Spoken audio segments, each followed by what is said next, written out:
Halo guys-guysku, gimana nih kabar kalian? Semoga baik-baik saja ya dan semoga selalu diberikan kesehatan. Seperti biasanya, kalau barengan sama aku di sini, aku mau ngajakin kalian nih untuk mencari sesuatu hal menarik apa di dunia entertain hari ini ya. Dengar-dengar nih ada yang baru saja keceplosan guys-guysku. Iya, keceplosan. Entah ini keceplosan atau memang udah mentok nggak ada alasan lain gitu. Dan tahu nggak yang keceplos siapa? Yang keceplosan itu kuasa hukumnya.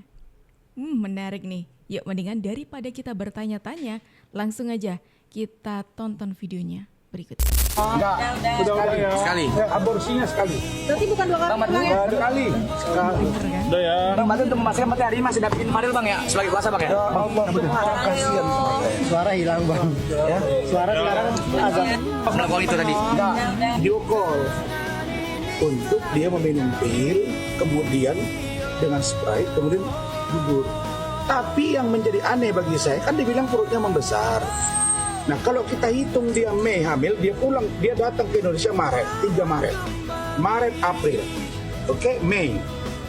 Orang baru bisa hamil itu 30 hari kemudian kan? Iya. Berarti 1,5 bulan kira-kira gitu. 1,5 bulan paling banyak 2 bulan hamilnya gitu kan. Anak saya sudah 8, saya ngerti lah. Nggak mungkin perutnya buncit bos. berarti udah tidak langsung Fadel yang mengambil ya bang waktu itu. Fadel apa? Yang bilang siapa ngambilnya? Yang sebelumnya apa yang saat Ini kan kata si Loli. Dia 10 kali berhubungan dengan Fadel. Pada akhirnya ngaku juga ya gitu kalau ternyata memang ada tuh tindakan aborsi yang dilakukan oleh si Fadel gitu teman-teman. Emang gede banget nih ya. Tadi aja di awal-awal bilangnya menolak adanya itu gitu. Sekarang nggak tahu ini keceplosan atau memang udah mentok banget nggak ada alasan lain gitu sampai-sampai bilang ya aborsi, bahkan membenarkan gitu, membenarkan kalau bukan 2 kali, cuma sekali aja sekali gitu katanya seperti itu. Ini ada komentar lucu teman-teman. Ada dari Merpati Putih gitu. Bilangnya gini, kasihan si Rasman ya Tuhan. Peluk dia dan bawalah dia ke sisimu. Ini komentar orang ya teman-teman, bukan komentar saya, komentar orang ya. TikTok kok miring? Dan Siapa ini? dan Bung Firdaus ini adalah kuasa hukum dari Fadel, satu kuasa hukum dari Fadel. Kenapa? Gimana bang Kuasa mendengar hukumnya? tanggapan Fadel jadi tersangka gimana? Kenapa orang-orang memaksa? Udah resmi di baju oranye. Saya Kantornya bang. begini, belum ada ditandatangani apa KBAP dan lain sebagainya sebelum saya tanda tangan. Jadi saya naik ini untuk tanda tangan, memastikan Fadel, kan cek kesehatan tadi kan, akan kita lihat seperti apa perkembangannya nanti saya sampaikan. Bang Firdaus datang dalam rangka koordinasi juga melihat Fadel. Nah ini foto Loli bersama dengan seseorang laki-laki ya, yang manas-manas. Ya sampai gue nunggu sampai diterima banget ya, sampai bener-bener ada foto berdua baru. Udah usah ngomong lagi. Ya udah pokoknya intinya ini tapi siap start paling tak. Ada katanya kamu sempat sedih ya dengan sedih Loli seperti itu. Sedih aja. Seperti apa Del? Kenapa Del? Sedihnya kenapa Del? Sedihnya kenapa Del? Kecewa nggak Del mungkin Del? Kecewa apa? Itu foto-foto Loli sama satu kata untuk Laura apa Del? Fotonya beneran. Itu fotonya beneran gimana? Berarti ikhlas Del, ngalah Del. Ya apa? Iya nggak apa-apa katanya, sedih aja gitu. Sedihnya tuh sedih karena cinta atau sedih karena nggak ada transferan masuk. Soalnya aku denger-denger nih ya, ada yang menarik soal transferan masuk teman-teman. Oh ini nih kondisi si Loli sekarang udah berubah ya gitu daripada yang dulu gitu waktu aku lihat itu beda lah pokoknya beda udah bisa bercanda sekarang gitu. Laura sudah memilih yang bening. Ini banyak kan? Banyak. Gue mau ketemu pacar lo. Iya. Dan kemudian Loli juga jangan sungkan, jangan ragu-ragu, jangan takut. Kamu harus melawan kalau kamu ditindas. Kamu harus bereaksi kalau kamu dizolimi. Kamu harus berusaha ya menyampaikan apa yang kamu rasakan. Ya, karena saya lihat bahwa dia pemberani dan kalau memang dia merasa dizolimi, dia pasti akan bereaksi. Ya saya kira itu. Semoga Loli mendengar ini ya nak ya. Loli, kamu pasti kuat nak. yakin Allah akan menjaga kamu. Kamu anak yang hebat. Semoga kamu selalu dalam lindungan Allah ya nak ya. Semangat ya Loli. Tiba-tiba ngasih pesan buat Loli ya. Rasman dan juga istrinya. Karena di mobil dengan saya hampir habis maghrib, harinya itu hari Jumat. Itu sempat ke salon dulu belanjanya. Iya, dia sempat ke mall sama saya, dia belanja, saya suruh jalan, dia kemana. Oh ini kuasa hukumnya Nikita Mirzani teman-teman. Jadi beliau ini sudah membantu Nikita Mirzani dan juga Loli juga ya dalam proses hukum seperti itu. Dan ini cerita dari kuasa hukumnya yang menceritakan bagaimana kebersamaan Loli bersama dengan beliau. Karena memang Loli ini kan masih belum ada di rumahnya ya, belum ada bersama dengan Nikita gitu, dan itu dititipkan dengan orang-orang yang sudah dipercaya lah seperti itu. Salah satunya yaitu kuasa hukumnya Nikita Mirzani ini. Apa keperluannya sama Nikita, apapun keperluannya Bang, turutin saja, bayar saja. Itu perintah Nikita kepada saya. Apapun yang Laura minta, turutin saja Bang, bayar saya, nanti urusannya dengan saya. Jadi apa yang dia minta, dia mau ke salon, ya kita ikutin. Udah santai lah di satu mall sambil makan, bahkan dia minta makan di satu tempat rumah makan Padang. Akhirnya itu rame-rame, bahkan pulang dia bawa untuk teman-temannya. Ya itulah Laura yang memang baik hati dengan teman-temannya, seperti itu. Ada ungkapan kata kangen banget nggak sih Bang? Sangat. Dia bahkan bilang saya kaget dan tidak percaya bisa bertemu dalam suasana seperti ini, di mana hal-hal yang selama ini tidak mungkin akan bisa terjadi kalau tidak ada campur tangan dan kekuasaan dari Allah yang membukakan kembali hati mereka semua sehingga mereka bisa bersatu. Jadi kebahagiaan, keharuan semua bercampur menjadi satu. Lalu hari Jumat itu tanpa ada Nikita Mirzani, pertemuannya itu adalah saya yang membawa dia ke mall. Apapun yang dia inginkan sama Nikita suruh penuhin, turutin saja. Jadi dia minta ini, minta itu, kita turutin, sampai dia juga ingin ke satu tempat salon, ya udah diturutin semua kemauannya. Besoknya barulah saya kapannya itu juga terserah dia. Tadi pun ditanya, dia bilang aku mau perawatan dulu. Sudah, hari ini dia perawatan ke salon, terus tadi perawatan muka, terus tadi ke mall minta beli handphone. Sudah, biarlah dia menikmati apa yang memang seharusnya dia lakukan seumurannya dia.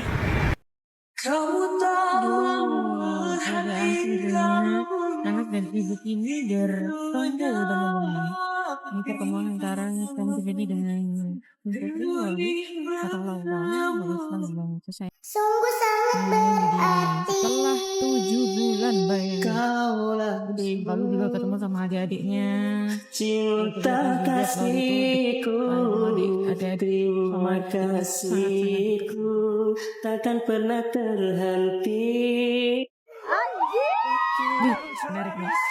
POV warga Indonesia ikut bangga dan bahagia saat Loli udah sadar. Waduh, ini nggak cuma keluarganya aja yang senang, tapi se-Indonesia kayaknya ikut senang gitu ya, karena cukup bikin ramai lah kemarin gitu, cukup gitu kemarin. Sekarang udah beda ceritanya nih, udah ada hal positif yang dilihat oleh orang-orang gitu. Laura itu cerita uangnya tuh dimasukin semua ke rekeningnya si Martin keluarga Kang Semirining, keluarga Binak. Ada di satu ketika, lo diceritain nggak? Bener nggak yang dia mau minum sama mau makan, tapi tidak dikirim-kirim ke apa sih kalau itu GoPay. Akhirnya Laura minum air keran dan makan makanan bekas kemarin. Laura itu cerita uangnya tuh dimasukin semua ke rekeningnya si Martin keluarga. Nah ini aku bilang tadi teman-teman, makanya tadi kan aku tanya gitu loh, sedih aja ketika Fadel ditanya gitu ya soal Loli foto dengan laki-laki gitu, ditanya sedih nggak gitu ya, sedih aja gitu. Gimana perasaannya? Sedih aja katanya seperti itu. Sedihnya tuh karena apa? Karena masalah cinta atau karena udah nggak ada lagi nih transferan masuk gitu. Soalnya sebelumnya uangnya Loli, bisa dikatakan ya endorsannya Loli selama tidak bersama Nikita itu masuknya ke rekeningnya si kakaknya Fadel, anak pertama gitu loh. Dan pernah ada di momen Loli itu sampai makan makanan sisa kemarin gara-gara enggak diambil-ambil uangnya oleh si kakaknya tadi, bahkan sampai minum air keran juga. Tuh pantas aja nih kita Mirzani itu sampai gedek banget gitu loh, bahkan nyebutnya aja udah Kang Semir.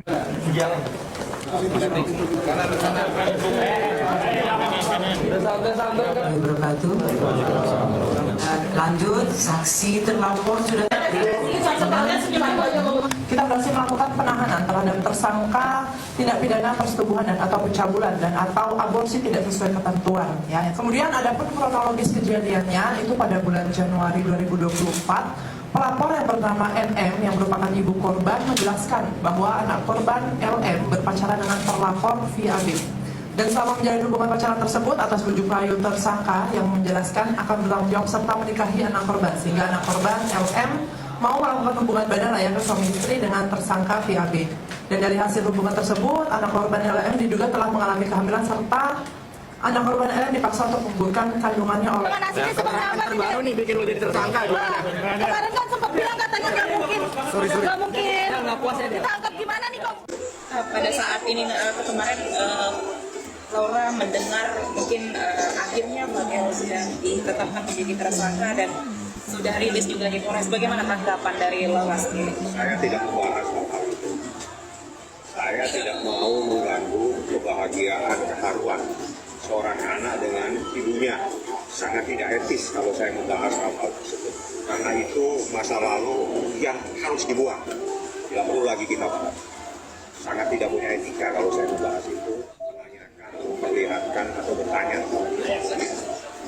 Jadi saya hanya membahas tentang dia minta HP, dia minta jalan-jalan ke mall, dia minta untuk ke satu tempat salon dan sebagainya, dia saya antar. Tapi ada juga seorang ibu di situ yang menemani dia. Saya hanya mengantar, saya agak menjauh di satu kafe. Ya santai, habis itu dia telepon. Ya udah selesai mungkin. Ya udah nak mana lagi kamu? Karena saya diamanati apapun keinginanmu, kita bilang apapun keinginannya bang, turutin saja. Itu amanah dari diri kita. Makanya dia mau ke mall, dia mau beli apa, saya iakan terus karena itu amanah dari orang tuanya. Jadi saya sih nggak bahas yang lain, sangat tidak etis kalau saya dalam kebahagiaan dan keharuan kita membahas masa lalu biar dikubur, tidak perlu lagi dibahas. Adik sendiri akan seperti apa sih Pak? Kenapa? Adik-adik sendiri undangannya seperti apa? Adik-adiknya, ya bahagia lah mereka. Kalau saya lihat tadi ada di postingan ya, karena setelah saya ketemukan saya agak menjauh. Menjauh itu saya di meja lain, saya biarkan mereka keluarga itu berkumpul. Karena itulah momen supaya kita pihak lain, saya sebagai advokatnya Mirzani di meja yang agak menjauh, tapi saya monitor dari jauh. Biar mereka yang santai antara adik sama kakaknya, antara anak dengan ibunya, kalau di situ ada sama rame-rame lah keluarga besar. Saya ada di meja itu tidak lama, saya agak menjauh, saya hanya lihat dari jauh, saya perhatikan saja. Karena biarlah mereka itu suasana seperti itu, alangkah baiknya mereka sendiri. Tapi ada Mahir, ada terus orang yang saya tidak kenal, tapi saya yakin itu adalah orang-orang yang kita Mirzani.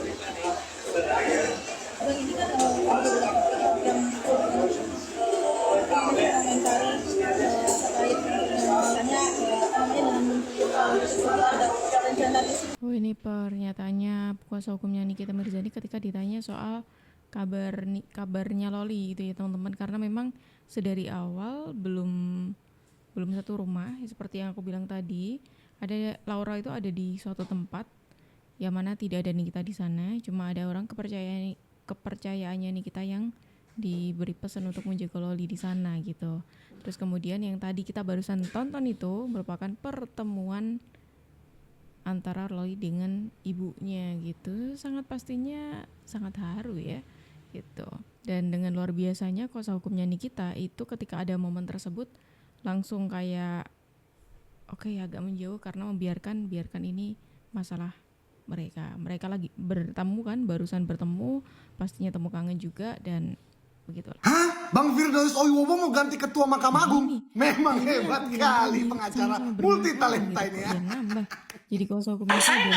Enggak nangis kok mendengarnya surat bahasa dibekukan. Saya ketawa-ketawa aja. Hari ini kok ada pembekuan, istilah pembekuan. Emangnya es kebo dibekuin? Kalau es kebo nggak apa-apa dibekuin di kulkas. Ini kan aturan, Pak. Tanya pada Profesor Yusril yang sekarang jadi Menko Polhukam. Tanya, pasti pendapatnya sama dengan saya. Kalau beliau berbeda berarti beliau kurang pemahamannya. Tanya Profesor Mahfud MD, pasti sama dengan saya. Ini memalukan, ganti ketua Mahkamah Agung, saya ganti. Kalau orang-orang sepintar saya, secerdas saya, sekritis saya, diginiin terus, bagaimana mau maju bangsa ini? Dikit-dikit dikritik, dicari kesalahan. Maka saya minta pada Pak Prabowo, tolong kasih jabatan saya, Pak. Minimal Menteri Koordinator Pengawas Aparatur Negara. Saya periksa semua tuh. Mana rapor merah kalian? Yang rapor merah saya pecat. Memang ya, tidak ada satupun manusia di Republik ini ya yang meragukan kehebatannya Bang Firdaus Oiwobo. Kemarin bawa nama Nikita Mirzani, sekarang Prof Yusril, sampai Prof Mahfud pun namanya dibawa-bawa. Canggih kali memang beliau ini. Bayangkan aja Prof Yusril kalau beda pendapatnya sama Bang Firdaus Oiwobo ini, katanya kurang pemahamannya coba. Sakti kan dia kan, nggak sampai situ aja ya. Dan ketua Mahkamah Agung mau diganti sama dia katanya. Ini nih ngeri ya. Ganti tuh ketua Mahkamah Agung, saya yang ganti. Wih, yang ganti dia. Bang Firdaus ini presiden apa gimana? Atau maksudnya ketua Mahkamah Agung diganti, yang jadi ketua Mahkamah Agung maksudnya yang menggantikannya Bang Firdaus Oiwobo. Mungkin itu maksudnya. Apa gimana? Gak ngerti aku. Coba tulis di kolom komentar. Bingung aku, bingung. Tuh, kalau tadi pengacara yang barunya itu Pengadilan Negeri kasus, PN Pak Rasmannya juga Jakarta dalam Utara kasus. melaporkan pengacara Razman Arif Nasution dan beberapa orang lainnya ke Bareskrim Polri. Laporan tersebut dibuat atas nama lembaga imbas mereka membuat kericuhan di ruang sidang pada Kamis, 6 Februari 2025. Humas PN Jakarta Utara, Mariono mengatakan, melaporkan tim Razman dengan 3 pasal dalam KUHP. Sekira 3 pasal tersebut diantaranya, pasal 335 KUHP mengenai perbuatan tidak menyenangkan.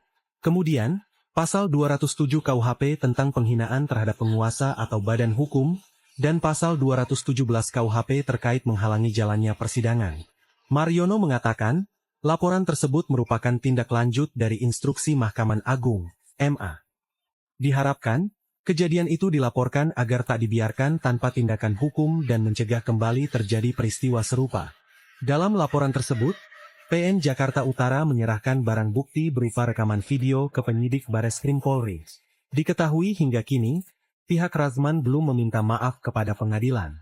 Terkini, Mariono menekankan, laporan ini tak mengganggu jalannya sidang utama, yakni, persidangan tetap berjalan sesuai jadwal pada Kamis, 20 Februari 2025. Jadi kalau ada yang mengatakan Razman sudah berhenti sebagai advokat itu tidak benar, karena yang berwenang menyuruh saya berhenti tidak beracara adalah, ingat ya, adalah organisasi advokat di mana saya bernaung saat ini. Saat ini saya bernaung di DPN Pradi Bersatu. Wah, ternyata tidak kunjung memberikan permintaan maaf itu ada maksudnya, teman-teman. Maksudnya beliau masih mau kekeh nih kalau beliau ini nggak dibukukan kok, beliau masih advokat kok seperti itu. Padahal untuk menjadi advokat ada syaratnya, seperti yang dijelasin sama Pak Hotman Paris. Syarat mutlak bagi seorang pengacara agar bisa mengaku sebagai pengacara, agar bisa sah memberikan bantuan hukum, harus dimiliki satu kartu advokat yang dikeluarkan oleh organisasi, kedua surat bas berita acara sumpah yang dikeluarkan oleh pengadilan tinggi di wilayah mana dia dilantik. Kalau salah satu ini tidak ada, maka dia tidak bisa lagi praktek sebagai pengacara. Syarat seorang advokat untuk bisa menjadi advokat, seorang sarjana hukum ataupun sarjana hukum ilmu hukum, itu harus ikut pendidikan dulu ya. namanya PKPA. Setelah pendidikan ujian lagi, ujian advokat. Setelah lulus itu belum tentu dia bisa praktek. Prakteknya itu setelah dia 2 tahun setelah dia dinyatakan lulus. Nah, habis itu ada lagi yang namanya penyumpahan atau disumpah. Nah, kunci dari persoalan semuanya itu adalah disumpah. Di Undang-Undang Advokat itu menyatakan seorang advokat wajib disumpah sebelum dia menjalankan profesinya sebagai advokat. Artinya, kalau seseorang tidak punya berita acara sumpah, maka dia tidak bisa praktek sebagai advokat, tidak bisa mendampingi siapapun juga. Saya bicara hukum, saya tidak bicara kasus per kasus. Tuh, itu yang disampaikan oleh 2 pengacara sekaligus yang mengatakan untuk menjadi advokat itu ada syaratnya. Karena tadi kan Bung Rasman masih mau kekeh nih membantah kalau dia itu masih advokat. Karena yang berhak untuk memberhentikan dia bukan kok Mahkamah Agung, tapi Peradi atau lembaga advokat yang ada yang menaungi beliau gitu loh. Padahal sesuai keterangan tadi, kalau tidak ada salah satu, itu nggak bisa jadi advokat. Gimana kalau menurut kalian? Emang kan dari awal aku udah bilang sama-sama bermasalah malah disatuin. Selama jantung ini berdetak, ku akan selalu menjagamu. Sayang, perjalanan kita akan berlayar, berlabuh di tujuan yang sama, bermuara di keabadian. 2 orang penyanyi teman-teman. Jadi